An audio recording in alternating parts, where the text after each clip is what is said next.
Hello everyone. आज हम class 4 के मैथ्स सब्जेक्ट के सब टॉपिक वॉल पैटर्न्स के बारे में पढ़ने वाले हैं। So students, today we will going to learn about wall patterns in our maths subject. So let's move on to our first question, that is which of the following is the shape of a brick, mark the correct option. यानी कि हमें बताना है कि जो brick यानी कि जो ईंट होती है वो किस शेप की होती है। तो बच्चों, इनमें से जो जितनी शेप हमें दिखाई दे रही हैं उनमें से कौन सी शेप ऐसी है जो ब्रिक यानी कि ईंट के जैसे दिखती है? तो वो है ये सेकंड वाली, क्योंकि जो ब्रिक है वो कैसे दिखाई देती है, कुछ इसी प्रकार की दिखती है। तो ब्रिक की ईंट जो है ऐसी ही दिखाई देती है। तो ब्रिक की शेप कौन सी है? ये वाली। तो हमने सेकंड ऑप्शन पे मार्क, राइट का मार्क कर दिया। ठीक है, अब हमारा सेकंड क्वेश्चन है, विच of the following shape resembles the surface of a brick which is used in construction of wall, mark right the correct answer. तो हमें बताना है कि दीवारें बनाने के लिए जो ईंटें हैं किस उनकी जो सरफेस है वो कैसी दिखाई देती है। यानी कि दीवार बनाने के लिए जिन ईंटों का हम प्रयोग करते हैं उनकी जो सतह है वो कैसी दिखाई देती है। तो बच्चों, उनकी सतह जब हम सामने से दीवारों को देखते हैं तो वो कुछ इस प्रकार की दिखाई देती है ना, ऐसे ईंटें जुड़ी होती हैं आपस में। तो यानी कि जो उनकी सतह है, उनकी जो सरफेस है वो कैसी दिखाई देती है, ये इस प्रकार की। तो हमारा थर्ड ऑप्शन करेक्ट है, इसलिए हमने थर्ड ऑप्शन को मार्क कर दिया। Now our third question is fill in the blanks. A brick has how many sides? So students, a brick has 12 sides. So हमारा आंसर क्या आएगा? 12, क्योंकि एक ब्रिक की कुल कितनी साइड्स होती हैं? 12 साइड होती है। So a brick has 12 sides. A brick has how many corners? So students, a brick has 8 corners. यानी कि जो एक ईंट है उसके कुल कितने कॉर्नर होते हैं, कितने कोने होते हैं? 8 कोने होते हैं। सो हमारा आंसर क्या होगा? A brick has 8 corners and a brick has 6 faces. यानी कि एक जो ईंट है उसके कितने फेस होते हैं? तो बच्चों, एक ब्रिक के टोटल 6 फेस होते हैं। ठीक है, कितने फेस होते हैं? 6 फेस होते हैं। जैसे ये 1 2 3 4, नीचे की तरफ 5, पीछे की तरफ 6। तो अ brick has 6 faces, a brick has 8 corner और अ ब्रिक हैज़ 12 साइड। तो ये हो गया हमारा question number 3। Now students, let's move on to our fourth question, that is a brick is an example of which of the following geometrical shape. यानी कि जो brick है वो किस ज्योमेट्रिकल शेप का ही एक एग्जाम्पल है। हमारे ऑप्शन है cube, cuboid, sphere and cylinder. So students, a brick is an example of cuboid. यानी कि जो ब्रिक है वो किसका एग्जाम्पल है? क्यूबॉइड का है। यानी कि जो ब्रिक है दिखने में जैसे क्यूबॉइड की शेप की ही होती है। तो ब्रिक कैसी होती है? क्यूबॉइड की तरह होती है। ठीक है, सो हमारा आंसर क्या होगा? A brick is an example of a cuboid. ठीक है, now let's move on to our fifth question, that is you must have seen bricks in your surroundings, now draw the brick from. यानी कि हमने अपने आसपास कई सारी BRICS या ईंटें देखी होंगी। अब हमें उनको जो इमेज है जैसा जैसे हमें बताया जाएगा उनको ड्रॉ करना है। यानी अब हमें दिखाया गया है टॉप व्यू, यानी कि जब हम किसी ब्रिक को टॉप से यानी ऊपर से देखते हैं तो वो कैसी दिखाई देती है? कुछ इस प्रकार की। यानी कि जब हम एक ब्रिक है, मान लीजिए बच्चों ये एक ब्रिक है, इसको जब हम ऊपर खड़े होके देखेंगे तो वो कुछ इस प्रकार की दिखाई देती है, इसलिए हमने ये वाली इमेज ड्रॉ कर दी। ठीक है, सेकंड है साइड व्यू। साइड से ब्रिक देखने में कुछ ऐसी दिखाई देती है। और फ्रंट व्यू, जब हम सामने से ब्रिक को देखते हैं तो बच्चों वो हमें कैसी दिखाई देती है? कुछ इस प्रकार की दिखाई देती है। जब हम साइड से देखेंगे तो वह इस प्रकार की दिखाई देगी और ऊपर से देखने पर वह इस प्रकार की दिखाई देगी। ठीक है, ऐसे ही when 3 faces could be seen, जब हम एक ईंट को तीनों तरफ से यानी कि जब उसके 3 फेसेस 3 सतह हम देख सकते हैं तो ब्रिक या ईंट कैसे दिखाई देगी? कुछ इस प्रकार की। सामने से यानी कि इसका जो टॉप व्यू है ये ऊपर की तरफ, साइड व्यू और ये है उसका फ्रंट व्यू। तो जब हम तीनों व्यूज़ को देख सकते हैं तो ब्रिक कैसे दिखाई देती है? कुछ इस प्रकार से दिखाई देती है। यानी कि this is it's for front view, then this one is top view and this one is side view, तो हमें इसमें टॉप, फ्रंट और साइड तीनों व्यूज़ दिखाई दे रहे हैं, इसलिए हमने इस प्रकार की एक ब्रिक बना दी। Now let's move on to our 6th question. Estimate the dimensions of a brick. 1 inch किसके बराबर होता है बच्चों? 1 inch is equal to 2.54 centimetre. अब हमें एस्टिमेट लगाना है कि एक ब्रिक की जो लेंथ है वो कितनी होती है। तो बच्चों एक ब्रिक की लेंथ यानी उसकी जो लंबाई है वो एस्टिमेटेडली अगर हम लगाएं तो वो 9 इंच के इक्वल होगी, यानी कि length of a brick 9 inches, breadth of a brick is 4 inches, यानी कि एक जो ब्रिक है उसकी जो चौड़ाई होगी वो कितने इंच की होगी? 4 इंच की, यानी कि ये लेंथ है ये कितने इंच की है? 9 इंच की। ये उसकी चौड़ाई है वह कितने इंच की हो सकती है? अनुमान लगाएं तो 4 इंच की। और हाइट यानी कि उसकी जो ऊंचाई है वो कितने इंच की होती है?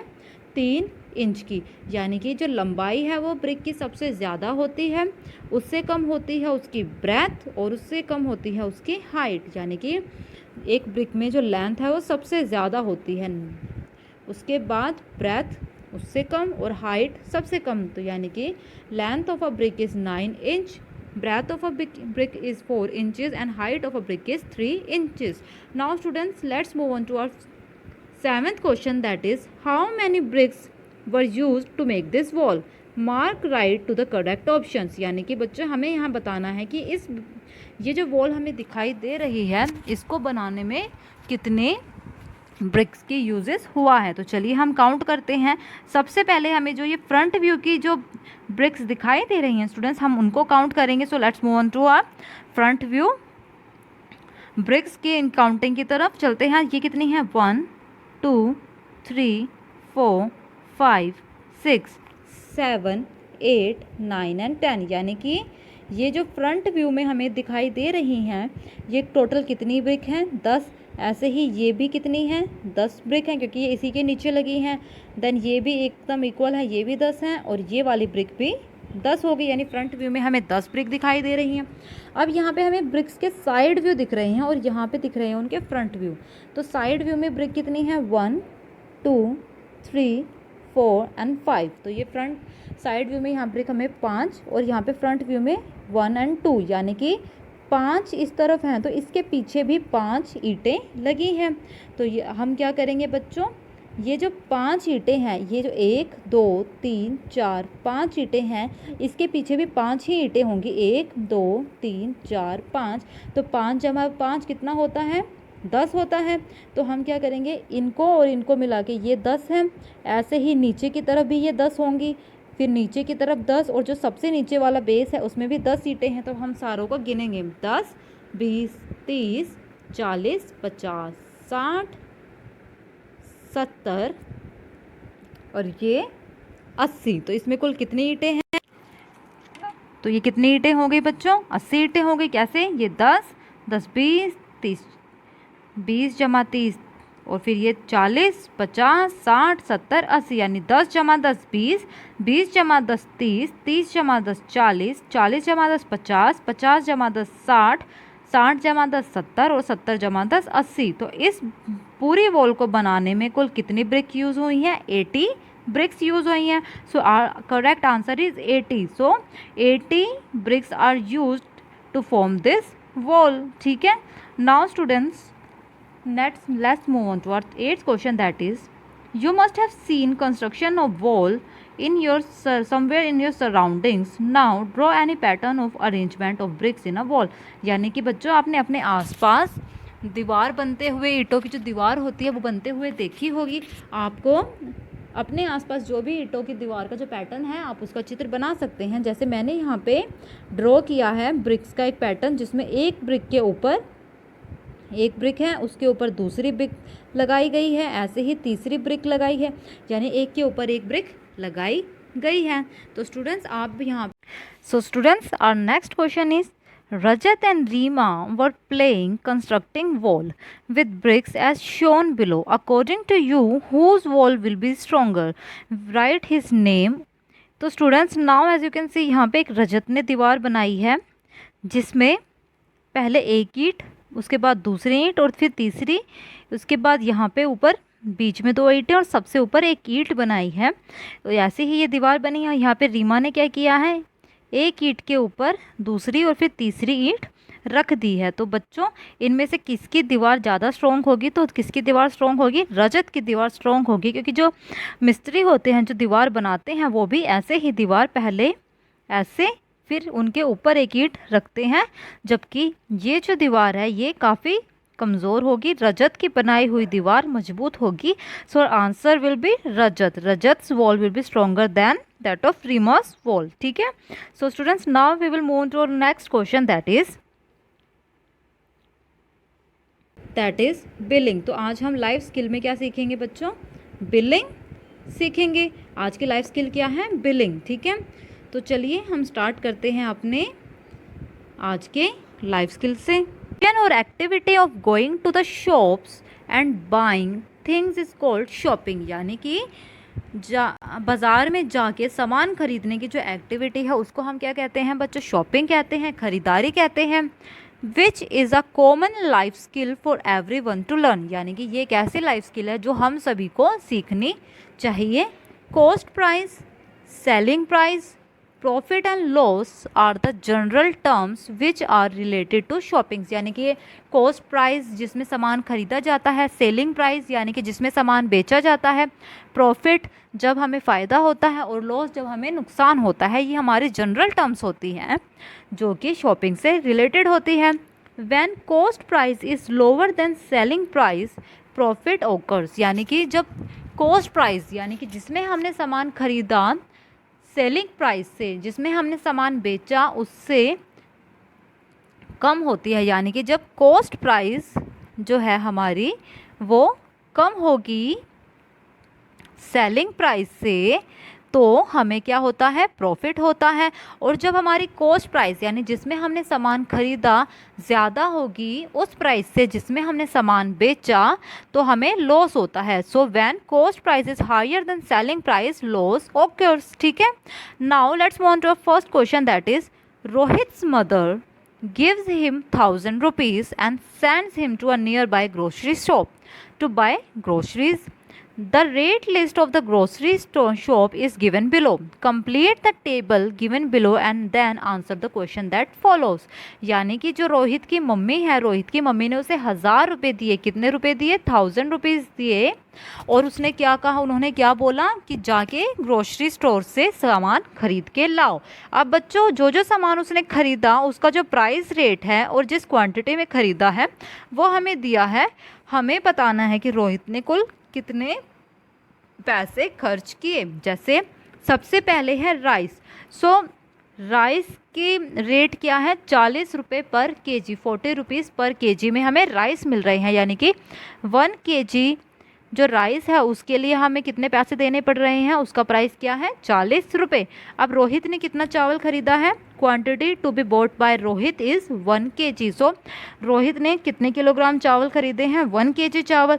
और हमारे पास हमें प्राइस पता है, हमें 40 रुपीज़ पर केजी के हिसाब से चावल मिल रहे हैं, यानी कि 1 केजी चावल की जो कीमत है, राइस की कीमत है वो कितनी है, 40 रुपीज़। और रोहित ने भी 1 केजी चावल खरीदे हैं, 1 केजी राइस खरीदे हैं, तो उसने कितने राइस खरीदने में कितना अमाउंट स्पेंड किया है, 40 रुपीज़। नाउ सेकेंड है रिफाइंड ऑयल। रिफाइंड ऑयल का जो रेट है वो क्या है, 107 रुपीज़ पर लीटर, यानी 1 लीटर रिफाइंड ऑयल 107 रुपये में मिल रहा है। रोहित ने कितने लीटर खरीदा है, 2 लीटर खरीदा है। तो अगर 101 लीटर रिफाइंड ऑयल की कीमत 107 रुपये है, 1 लीटर रिफाइंड ऑयल का प्राइस 107 है, तो 2 लीटर रिफाइंड ऑयल का प्राइस कितना होगा बच्चों, 107 इंटू 2 दैट इज़ 2 7 सा 14 एंड 2 1 सा 2, 214 रुपीज़। तो 2 लीटर जो हमारा रिफाइंड ऑयल है उसका प्राइस हो गया 214 रुपीज़, 214 रुपीज़। शुगर की प्राइस क्या है, 38 रुपीज़ पर केजी, यानी कि 1 केजी जो 1 केजी शुगर है उसका प्राइस कितना है, 38 रुपीज़ है। रोहित ने कितनी खरीदी हैं, 2.5 केजी खरीदी हैं शुगर रोहित ने। तो यानी कि 38 रुपीज़ 1 kg अमाउंट की कीमत, जो ये 38 रुपीज़ का अमाउंट है वो किसकी कीमत है? 1 kg शुगर की। तो 2 किलोग्राम के लिए 2 kg शुगर के लिए हमें कितने पैसे देने होंगे? 2 16 2 माइनस 3 इज़ 7, 2 यानी कि 2 3 ज़ा 6 एंड प्लस 1 76, और हम ऐड करेंगे साथ में 38 का, यानी हम 38 जो है ये है हमारी 1 किलोग्राम की, तो आधा ग्राम की जो हमारी प्राइस होगी वो होगी 19 रुपीज़। जब हम इन सभी को ऐड करेंगे तो हमें मिलेगा 95 रुपीज़।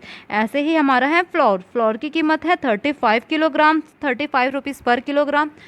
कितने खरीदे हैं रोहित ने? 5 kg खरीदे हैं, तो 35 को हम 5 से मल्टीप्लाई करेंगे और मल्टीप्लाई करने पे हमें मिलेगा 175 रुपीज़।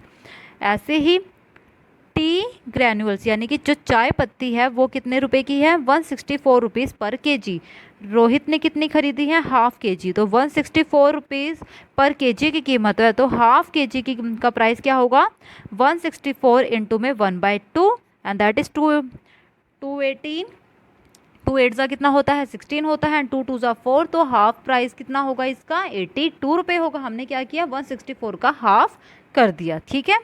राजमा कितने रुपए का मिल रहा है? 54 रुपीज़ पर kg। रोहित ने खरीदा है 1.5 kg, तो 54 प्लस हाफ kg की कीमत क्या होगी? 27। तो 54 plus 27 is equal to 81। So total राजमा पे कितने पैसे खर्च किए गए हैं? 81 रुपीज़। एंड मिक्स्ड पल्सेस यानी मिश्रित दालें जो हैं वो हैं 83 रुपीज़ पर kg की। रोहित ने कितनी दालें खरीदी हैं? 3 kg, तो 83 इंटू में 3 दैट इज़ 3 3 ज़ा 9 एंड 3 8 ज़ा 24, हमारा आ गया 249 rupees.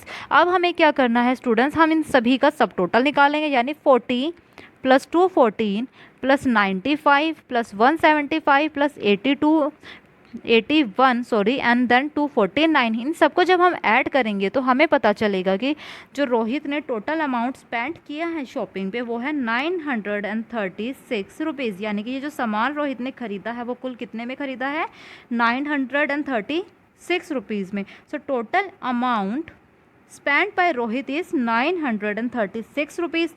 Total amount left with Rohit, यानी कि अब रोहित के पास कुल कितने पैसे बचे? So students as we all know Rohit has 1000 rupees, he spent 930 rupees in these items. So उसके पास कितने रुपीज़ बच जाएंगे? कितने रुपीज़ लेफ्ट हैं उसके पास? उसके लिए हम क्या करेंगे? जो पैसे उसके पास थे और जो पैसे उसने खर्च कर दिए उनको हम माइनस कर देंगे। सो 10 minus 6 is 4, 9 minus 3 is 6 and 9 में से 9 गए 0, तो दैट इज़ 64 रुपीज़। यानी कि अगर रोहित के पास 1000 रुपीज़ थे उसमें से उसने 936 रुपीज़ खर्च कर दिए, तो उसके पास 64 रुपये बच गए। So total amount left with Rohit, यानी कि रोहित के पास अब कितने पैसे बचे हैं? 64 रुपये। Now students let's move on to our next question, that is a man bought 10 kg apples for 670 rupees. यानी कि एक आदमी ने 670 रुपये के 10 किलोग्राम सेब खरीदे and sold them for rupees 810। Tell whether he is in profit और loss and how much money. यानी कि हमें बताना है कि उस आदमी को प्रॉफिट हुआ या लॉस हुआ, और अगर प्रॉफिट या लॉस हुआ है तो कितने रुपए का हुआ है। So students as we all know उसने कितने में सामान खरीदा? कितने में सेब खरीदे? 670 रुपये में सेब खरीदे। यानी कि 10 kg एप्पल को खरीदने के लिए उसने कुल उसकी जो कॉस्ट प्राइस थी वो 670 थी, और जो उसने बेचा है सेलिंग प्राइस उसका क्या है? 810 रुपीज़। यानी कि जब उसने सामान खरीदा तो 670 में खरीदा, और जब वही सामान उसने किसी दूसरे को बेच दिया तो उसके बदले उसे कितने पैसे मिले? 810 रुपीज़। तो अब हम क्या करेंगे? इस 810 रुपीज़ में से जो उसका सेलिंग प्राइस था उसमें से उसका कॉस्ट प्राइस जो कि था 670 रुपये में को घटा देंगे। तो 0 में से 0 गए 0, 11 plus minus 7 is 4 and 7 minus 6 is 1। सो उसके पास कितने का प्रॉफिट हो गया? 140 रुपीज़ का, क्योंकि उसका जो सेलिंग प्राइस था वो ज़्यादा है उसके कॉस्ट प्राइस से। यानी कि उसने जो 810 रुपये में सामान बेचा वो ज़्यादा है जिसमें उसने सामान खरीदा था। तो 670 को हम 810 में से घटाएंगे और घटा करने पे हमें क्या मिलेगा 140 रुपये। सो उसको 140 रुपये का प्रॉफिट हो गया। उसको ज़्यादा उसने जब 670 रुपये में सामान खरीद के 810 रुपये में उसे बेच दिया तो उसे 140 रुपये का फ़ायदा हो गया। ठीक है, तो उसका प्रॉफिट हुआ है। ऐसे ही हमारा अगला क्वेश्चन है, a shopkeeper bot many vegetables for rupees 1690 rupees, यानी कि एक शॉपकीपर ने कई सारी सब्जियां खरीदी। कितने रुपए में खरीदी? 1690 रुपये में खरीदी। And sold them for rupees 1450, यानी कि एक शॉपकीपर ने क्या किया, 1690 रुपये में, एक दुकान वाले ने 1690 में कुछ सामान खरीदा और उसको 1450 रुपये में बेच दिया। तो हमें बताना है कि उसको प्रॉफिट हुआ या लॉस। तो students now as you can see, उसने खरीदी थी, जो उसके कॉस्ट प्राइस थी, उसने खरीदी कितने में थी? 1690 रुपये में, और उसने बेच किस में दिया? 1450। तो 1690 ज़्यादा है 1450 है, यानी कि उसने महंगी सब्जी खरीदी और उन सब्जियों को सस्ते प्राइस में बेच दिया। तो उसको क्या हो गया? लॉस हुआ। कितने का लॉस हुआ? इसके लिए हम क्या करेंगे, 1690 रुपीज़ में से 1450 रुपीज़ को माइनस करेंगे। तो चलिए इसे माइनस करते हैं। 0 - 0 is 0, 9 - 5 is 4, 6 - 4 is 2 and 1 - 1 is 0। सो हमारा आंसर आ गया 240 रुपीज़ का उसको लॉस हुआ है। ठीक है, तो स्टूडेंट्स ये हो गया हमारा लास्ट क्वेश्चन। और आज की क्लास में स्टूडेंट्स सिर्फ इतना ही। I hope you like this video and now we will meet in our next class. Till then take care and good bye.